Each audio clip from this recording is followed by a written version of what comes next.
Hi guys, and welcome to my review of the 2019 Formula 1 Championship Round 16, the Russian Grand Prix at Sochi, and um, Leclerc started on pole position with Hamilton second after a mega lap to separate the Ferraris because the Ferraris were clearly quicker down the straight by about half a second. Verstappen's obviously starting ninth with a penalty. Same with Albon starting from the pit lane after his qualifying one accident. And Vettel off the line got the better start because he got the best initial start, and then what happened was Leclerc gave him the slipstream because they knew if you start on pole, you're sitting duck down that straight. So they gave Vettel the slipstream to stop Hamilton getting in front of the Ferraris.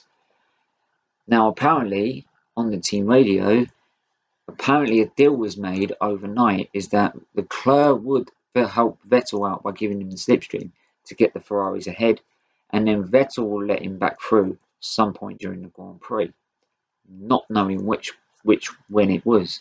They were hoping it'd be early enough because they were hoping that they could pull away from the Mercedes and run their own race. Obviously, it didn't turn out to be that way because we know what Hamilton's like. We know how his tyre management's like, especially this season. And Mercedes compared to Ferrari in tyre management, because I think it's all down to that. Because they couldn't cope with them outright in a single lap, but over a race distance, they seem to be better on their tyres, Mercedes, than Ferrari. And that's why they've always been, even Monza, when they should have been 30 odd seconds behind them by the end of the race because of the straight line speed that Ferrari has. So, yeah, obviously Vettel saying like give it till later in the race. Obviously Leclerc's not happy that he's not honouring it. And whilst I was watching it, I was just remembering a very similar incident with Vettel, and F1 fans will know this, is Multi-21. Multi-21, which was code name for Mark Webber to finish ahead of Vettel in the Malaysian Grand Prix in 2013. And yet Vettel decided he's going to take it into his own hands and win the race. So also at the start, Kimi Raikkonen jumped the start. Roman Grosjean was taken out by Giovinazzi and Ricciardo. Though Giovinazzi made it to the end of the race, Ricciardo had to retire because of damage from the incident. It was just one of those first lap incidents, and they seem to be more lenient on that now. But yeah, so obviously Ferrari being on the soft tyre, Mercedes on the medium tyre, I mean Mercedes could go longer into the Grand Prix. And it turned out that Mercedes were hoping for a VSC. Because the only way they were going to win this Grand Prix was getting a VSC or safety car when after Ferraris have stopped. Because they can then go longer into the Grand Prix and then hope for a safety car. So that way they would lose less time in the pit lane, so they come out back in front. They didn't expect it to be caused by Ferrari themselves, as Vettel decided he's going to pit after 3 laps after Leclerc, and that was more the team leaving him hanging out to dry for not obeying team orders, so that Leclerc came out front. But as soon as he came out about halfway through the lap, we realised over team radio that he didn't just pit to change tyres, he changed tyres and lost his kinetic energy.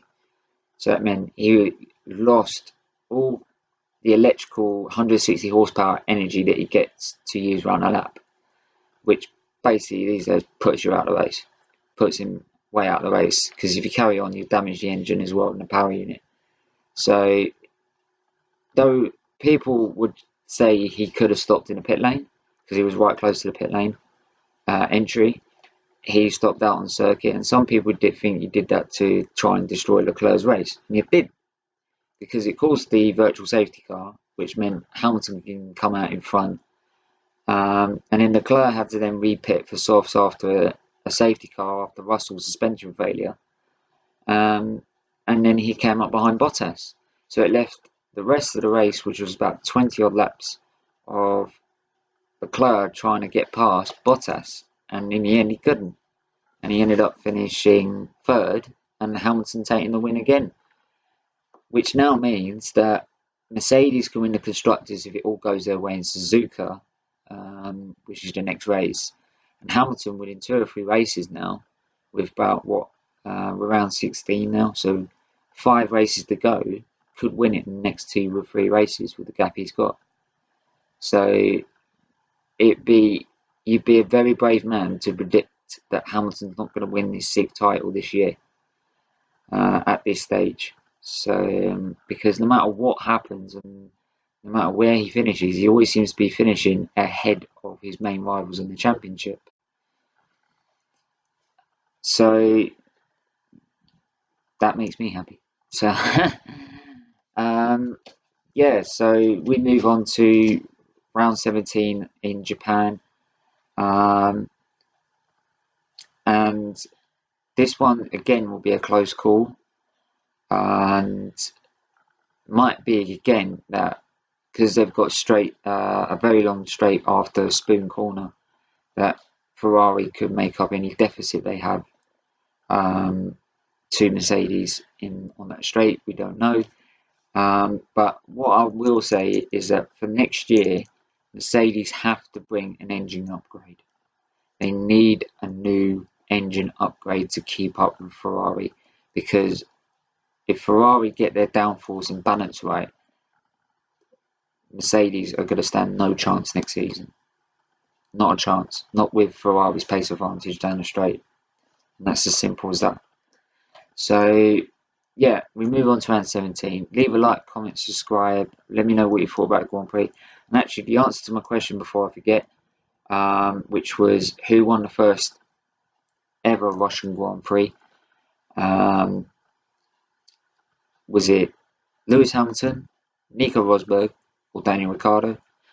The answer is Lewis Hamilton. Won it in 2014. And then also won 2015 as well. So yeah, that's all I have to say. Leave a like, comment, subscribe, and I'll talk to you guys soon. Take care.